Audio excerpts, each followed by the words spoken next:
and welcome to Stop Now, a social experiment enterprise where we stop, listen, and share. Today, we're here with Suresh Kumar, who is based in India and is focused on rebuilding the lives of child trafficking survivors. Welcome, Suresh. We are glad to have you. I'm going to be here today with Nate Milton and JK, and we'll have an exciting conversation with Suresh where we can learn a little bit more about his background and strategy. Do you have a few words before we start, Nate? And do you have any introductions of your own? Yes, good to be back with you and JK, Amanda. And I'm so excited to talk to Suresh today. Of course, Ultimate Nate is back. That's a callback to an episode 2 months ago. Go check it out on YouTube. Check out all of the archives of the Stop Now talk show. But yes, I'm excited to get to know Suresh and have this conversation because again, this is not just an issue that affects folks in America. This is a worldwide issue. So I'm excited that he's given us some time today to let us know about his mission. Thank you, Nate, Amanda, and JK for having me here. I have been combating child trafficking in Bihar, in India, for 2 decades. And there are industries in India where children are in huge demands. Bangle making industry is one of them. We have been focusing on this industry for over 8 years, and we have rescued over 5,000 children so far. And we have been working with them very closely to rebuild their lives. At the same time, we make sure that they don't get re-trafficked. The industries look for nimble fingers to produce fine quality of bangles. And even if they are rescued from these factories, they go back to the children's place and they just re-traffic them again because to them, they are the skilled ones. See, child trafficking is purely a demand-driven problem. These industries fuel the demands, but they target the children of the most vulnerable sections. And this section cannot back. They give them false hope, they dupe them, and they traffic their children. Once children are transported to the factories, then there is no connection with the families. And even if their families want their children back, they can't because they have lost control over the children. So it has been happening. So we have been working, and just after rescue, we make sure that the strong first information report is lodged with relevant sections. And we not only support to the child traffic survivors, their families, at the same time, we work very closely on each case. And we make sure that every trafficker goes behind the bars. So we support them, we help them to record their testimonies in the court of law. See, the legal process is a very time-taking process in our country. If the child gets rescued in 2022, he would be testified in 2024 and 25. I mean, 2 to 3 years time. It's a huge time. And the problem with these survivors is that once they get trafficked in one place, they come back to the native state, and that is far away. So they don't have time, energy, and money to go and record the testimonies. So it has become a huge challenge for us. Whereas the child traffickers work with the impunity in the absence of the prosecution. So the one hand, very powerful, well-connected people making money out of the exploitation of children. On the other hand, because of these problems, they are working it with impunity. So our focus goes to prosecuted aim. We make sure that every trafficker goes behind the bars by creating a system that helps the children to record their testimonies. At the same time, we work in the communities where child trafficking incidences are very high. We try to make each community child-friendly so that the harm that the children go through doesn't happen to every child. So the prevention is our another first area. And then we make sure by having meeting with the parents, with the other stakeholders who are available locally, that they can they can make a system, a working system, a vigilance kind of thing that keeps a watch on the traffickers. And that whenever they come to the village, directly or somebody else on behalf of them, they don't allow their children to be transported with them. So these two things are there. That Do you have any advice on how the United States could adopt a similar model? It seems you've saved many lives, and we're stuck. yeah, of course I have idea. What we have been practicing, it's a very much organized crime. If you don't apply the lens of human trafficking to this organized crime, you will not be able to combat it properly. See that there is a huge gap between resource and destination in terms of distance. And then they are very organized. In India, child traffickers are very organized and they target the children of the most vulnerable sections. So what do? We have come together many organizations. We have been collectively fighting it. Like we divide the channel into two parts, one source and another destination. So we have a bunch of organizations working together at the destination. At the same time, we have been working at the source. So we have been rescuing because rescue is also needed. Many children are trapped. And at the same time, we extend all possible support to the rescued children back to the community and prevent their re-trafficking. One team works between these two states to make sure that the prosecution goes on well. See what happens, child comes back to the source. And when after 2 years time comes to record their testimonies, they are not available at home, or even if they are available at home, they don't have resource money to go back to the that destination. See?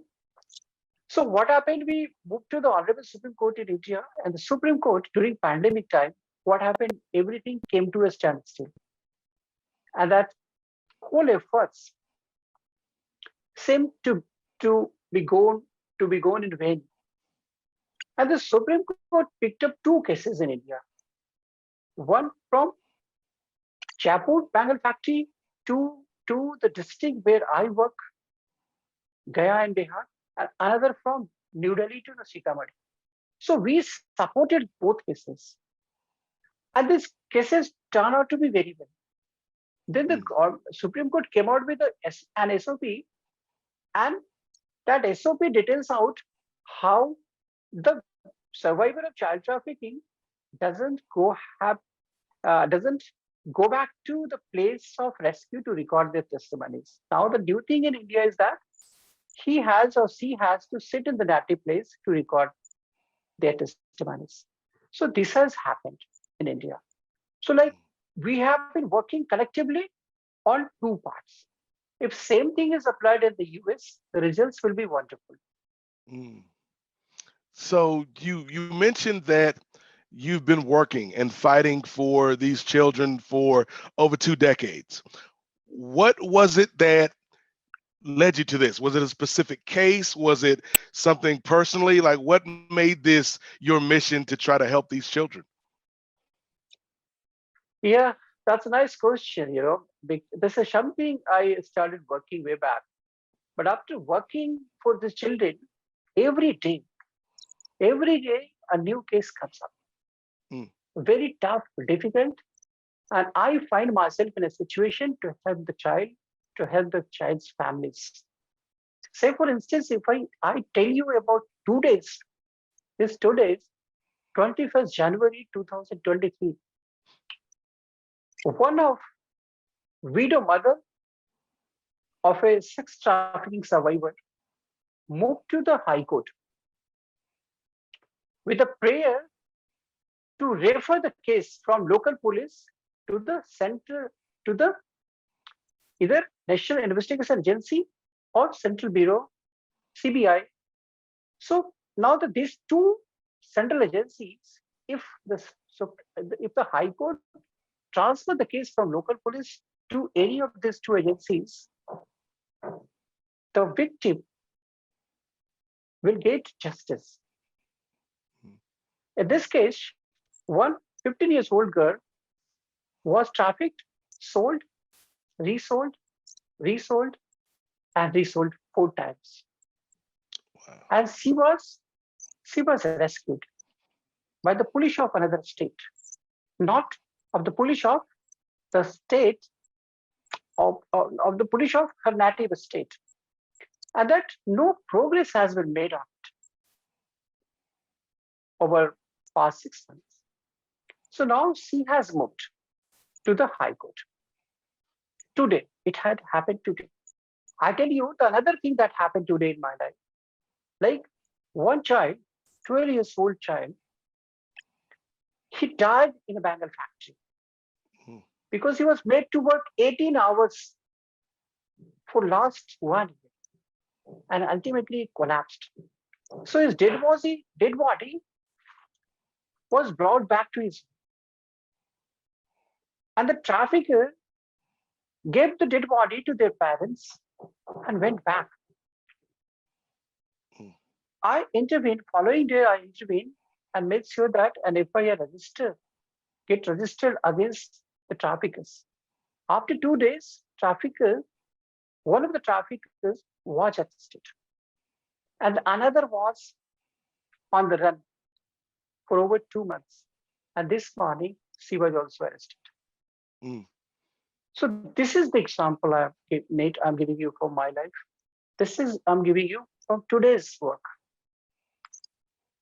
So, and then at 11 a.m., because it's night in India, at 11 a.m., I visited to a place where I interacted with a bunch of around 100 lawyers. All are studying laws. They are of final year. So like all this collectively keep me going. And I work and have been working for years. Now it gives me a lot of confidence, hope, and experience of combating this for years helps me to fight it better. Mr. Suresh, like I have a basic understanding of human trafficking. There is like a different types of human, they categorize it like as a labor trafficking, sex trafficking. But we have been working on understanding this problem and creating awareness. The question here is like, if it is adult, we can understand, right? For the sake of their survival, for their family, they get trapped into it and do certain things and become a victim. But I'm still struggling to understand how a child can be trafficked without an adult consent, or it's like mostly it is like a kidnapping, right? So they just take away and it's like a child abuse. Why do we like have this child trafficking, and what are the laws going to do in this area? Because my question first thing was like, as a lawyer, why did you choose this field? And I'm quite interested to know that, like, how do you end up fighting for this cause? Let me help you out to understand child trafficking better. See, child trafficking, even if the consent is taken from the parents, it's with a false hope, coercion, persuasion. So consent in human trafficking case, consent doesn't matter. It becomes immaterial. So even if the parents give consent to transport the child to the destination, this consent becomes immaterial. One thing about this legally. So the child trafficking, the offense of child trafficking requires only 3 things in India. There are 3 elements. One, movement from one place to the other. What means was applied? Force, coercion, persuasion. Of course, persuasion in this case. And then exploitation for economic gain. So all 3 elements of law come together and it becomes an offense of law. So if the child gets trafficked and gets transported to the destination, this offense,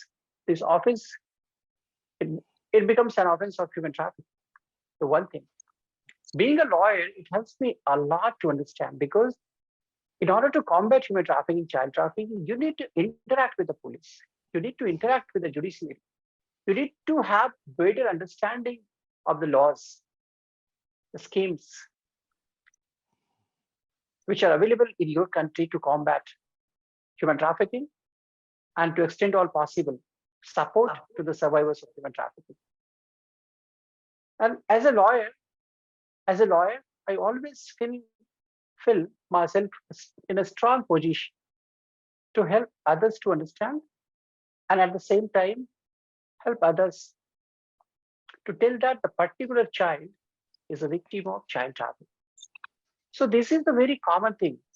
The police also says in India that the parents have given consent. Who are you? Who are you to stop it? And the another thing is that it's a narrative. There are two narratives in India that fuel child trafficking. One is that the parents have given consent. And the second thing is that it's a poor child. He has no other option but to work. These are two narratives that are fueling child trafficking in our country, and that we have been fighting to change the narratives. Yes.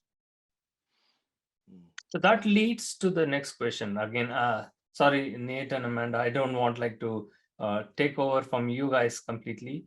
But the question is how do you define, what is the age group is considered to be a child? Because there is a cultural issue. People who are as you mentioned in your case itself, right? If they are 15 or 16 and they are being forced to support their family by doing the job, and they turn into adulthood by 18 in few years, and the case can be dragged longer, right? I'm getting confused with so many questions, right? Because you are going to fight against the parents. So how does the child agree to it, right? Even though they sell you to somebody else, the child will have that bondage. They don't want their parents to be in jail, right? So in this case, when you are going to punish the perpetrator, you have to take into account the parents also at fault, right? No. See, human trafficking, child trafficking cases are purely defined on the anvil of legal perspective. In India, a person, one who has not completed 18 years of age is a child. This is the definition by one legislation, Juvenile Justice Act, which is the most acceptable legislation in our country. And the second says, which is meant to prohibit child labor, that says that a person who has not completed 14 years of age is a child. So we have two conflicting laws in our country. But we accept the Juvenile Justice Act's definition that one who has not completed 18 years of age is a child. And we go by that definition. So the child labor, the another legislation which prohibits child labor, that says that there are categorization of hazardous and non-hazardous occupation and professions. And that even if, and then there is a blanket ban on child labor right up to the age of 14, except in family enterprises. The child can support beyond school hours during vacations. So even if a child is 17 and a half, and he has not completed 18, and if he is rescued, he enjoys and gets every facility that a child of 12, 11 years old get. And that according to law, because we can fight human trafficking, child trafficking according to law. And according to law, he is a victim of child trafficking. And that in this case, the consent is always taken from the parents. So the to giving consent and taking consent, both are two different things. Parents are made to give consent. It means we are taking the consent from them. It doesn't come automatically. What are the things you have applied to take the consent? It may be force, it may be coercion, it may be persuasion, it may be something else. So this kind of consent from the parents becomes immaterial. I again repeat in this interview. And that every other person who is involved in trafficking the child, goes behind the bars. I tell you one more thing, we have scripted history in India in 2019. When for the first time, one local child trafficker from my area was sentenced for life imprisonment. He has been in jail for years and he will be there. Mm.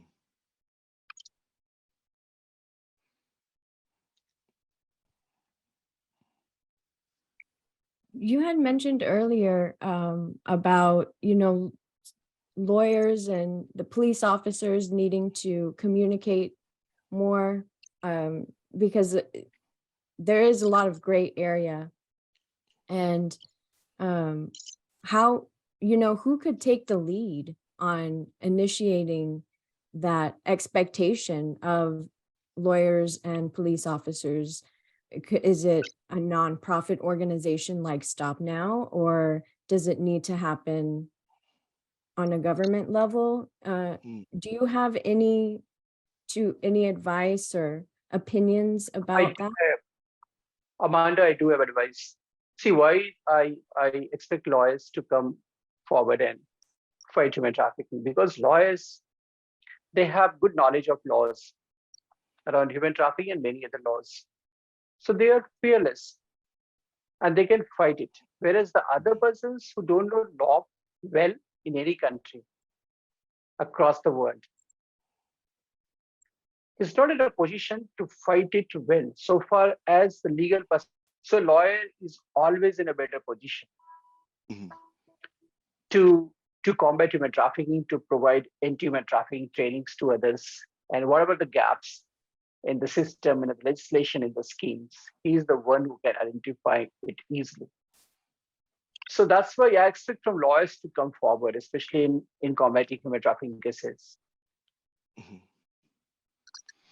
So my question here, Suresh, this is something like very strange, but then I have this feeling because I have the background, I grew up there, and I know a country like India or other Asian countries where the population is huge and the poverty level is so much, right? As you mentioned, right? So it goes to the law enforcement in the initial stage, and the police have to take these cases to go to the justice system, and the lawyers get involved in it.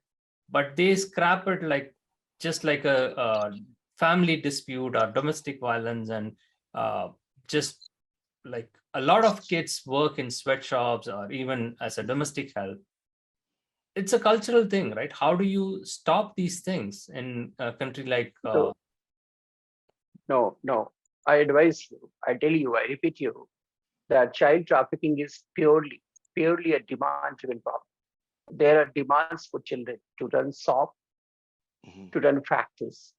Whatever the examples you have given from Asian countries, everywhere where a child works, it is the employer who is more benefited than the child. Mhm. And thus, we don't understand that why a child ends up as an employee in a particular factory or hotel or something like this. And I tell you, the child is best suited in such hotel or factories. And that's why there is a demand for children, and they target the children of the most vulnerable section. And they meet the demands with trafficked children. And in order to see the whole thing, you need to apply the trafficking lens. Well, unless you don't apply it, you cannot see it. That the particular child that is working in a particular institution's factory is a victim of child trafficking. Mhm. Forget about consent of parents. Concentrate on the demand side. And I'm telling in every case, it is the employer who is the more benefited than the girl or boy who is working there. Mhm. And you need to understand.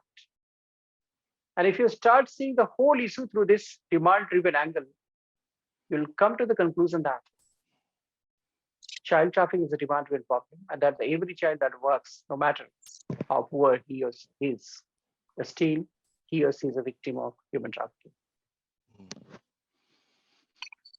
And I think a question that I ask a lot of folks who are in your line of work, Suresh, or whether they're advocates or whether they're law enforcement or whether they're legal experts on this, is this, I'm sure, takes a lot of energy to pursue this and to make sure that you're doing the right thing for these kids. What makes you happy during the fight? Are there moments that bring you joy and keep you going and keep you fighting for the next day? See, the children are trapped, badly trapped. And whenever I rescue them, I feel so happy. Hmm. And this keeps me going because I know it's me who helped the family to get the rescue his or her child. I have multiple cases where I worked and ensured the rescue, ensured the reintegration of the child and the family, and ensured that the trafficker is behind the bars, and ensured that finally he was sentenced for rigorous imprisonment. And I give you in one case, like right from to rescue to reintegration with the family, Mhm. to the strong FIR, to the rejection of bail, to the conviction. Every stage gives me satisfaction. Yesterday, 2 bails were rejected by my lawyers working in the district. I got a call in the evening with all documents, everything. I feel so happy that we worked together and we made this happen. Well, Mr. Suresh, like I just have a question, right? Think that I'm playing this devil's advocate and I'm not trying to attack you, right? Your line of work and the lawyers do need to get paid, right? So not everybody is willing to do pro bono. And even in, I don't want to use that like not just Asian countries or the third world countries, even developed countries have this problem. Even here in United States, justice is not that easy to get. It's very expensive to hire a lawyer. Even in our experiment lab, we are doing so many things to expose the labor trafficking. I'll come back to that. But my question to you, like, do you do pro bono, or is it like, how do you get paid? Like, you can say that like, I want to be a superhero, save the kids, and make a change in the life of the others. But fighting the case, I assume like you are a private lawyer or a defender, or I don't know, defense lawyer. What is the play here? Like, I'm still struggling to understand that. I have been working with organization, and organization gets funding, and that funding I get salary. Hmm. So that's how I know that I'm not highly paid, but still it keeps me going, and I'm making difference in the lives of children. I know that I could have earned more in a different sector had I gone to corporate or had I gone to other thing, because law now offers many career opportunities. But I chose this and I've been working on it. Yeah, we really appreciate that, right? So that is the individual's choice, and you wanted to do this, and but the problem here, right, from a United States angle, like I'm saying, like even I was surprised when I heard this story. Like almost in 46 states here, even still today, like it is legally allowed child marriage. So I was shocked. That leads to even child trafficking, right? So as a parent, like if they give consent and get the kids to get married before turning 18, so don't you think like that kind of angle is also prevalent there, or how do you fight that out? It's a privilege, yeah, because it's the same thing we experience here in developing country like India. I was in the US and I was traveling to many parts of the US, right from Washington, DC to to Austin, to San Antonio, to Corpus Christi, to Denver, to Atlanta, and visiting many organizations combating human trafficking there. And I came across that their conviction rate is quite low, even in the US, where they don't have any funding problem that we face in our country. And everywhere I visited, I said that so far I got 18 convictions. There are 32 people, traffickers, who are behind bars. So this is something. The challenges in the US remains the same, especially when it comes to combating human trafficking. Familiar trafficking is something that I have seen in the US in a very good numbers. In India, you'll see labor trafficking, sex trafficking, but family trafficking in your country was higher than we experience in our country. So the problem is there. No doubt the problem is there. And that's why we are there to combat it. Wonderful. Again, from a cultural standpoint, I'm asking this question. So the thing is, like, for the Eastern philosophy of the world, like, right, the life itself, right, they consider the child as so precious, right? Though we are overly populated, like, child is the gift, and they just live for their child the rest of their life. And I'm surprised, like, how people, unless they are forced into some kind of coercion or poverty, which forces them to sell the child, my point is, like, they are not going to do there. Like, in the Western world, it's a different thing. Like, the parenthood itself is different. If that happens here, I can understand. But why do you think, like, that is happening there? Like,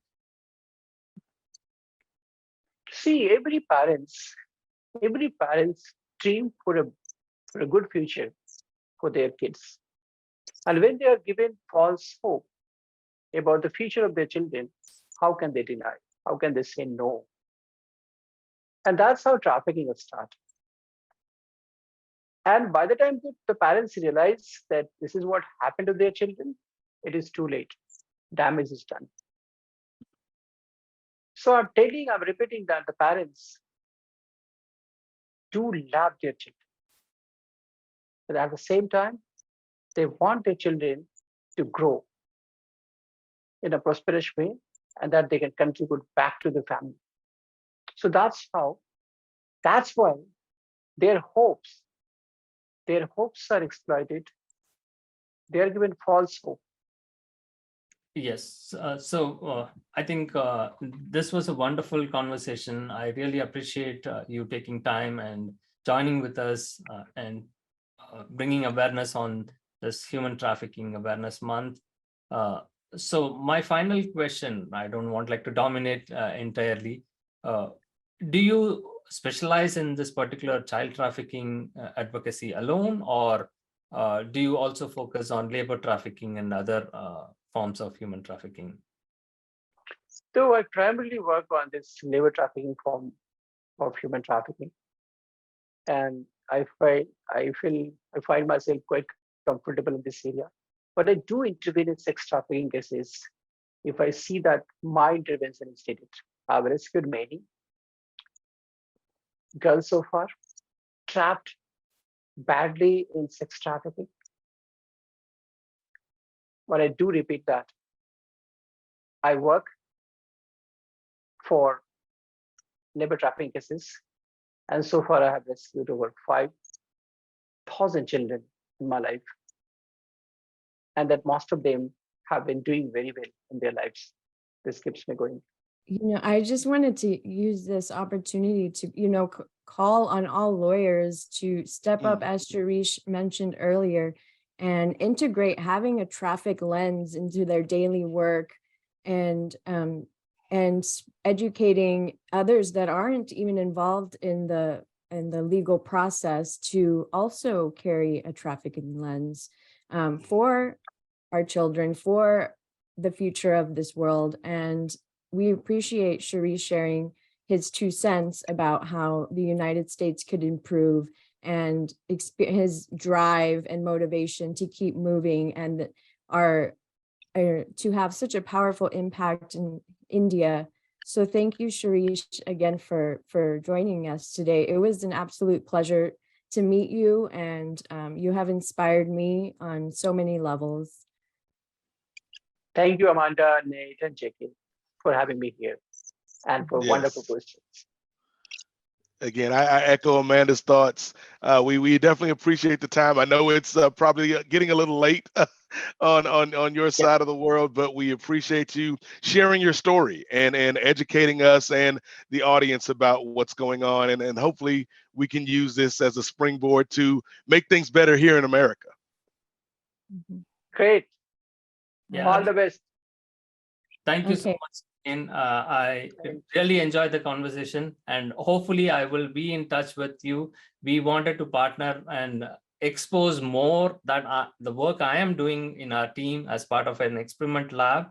So where I need a lot of questions answered on the legality of it, what we are doing. Probably you can help us out, and we wanted to have you on our show on a regular basis.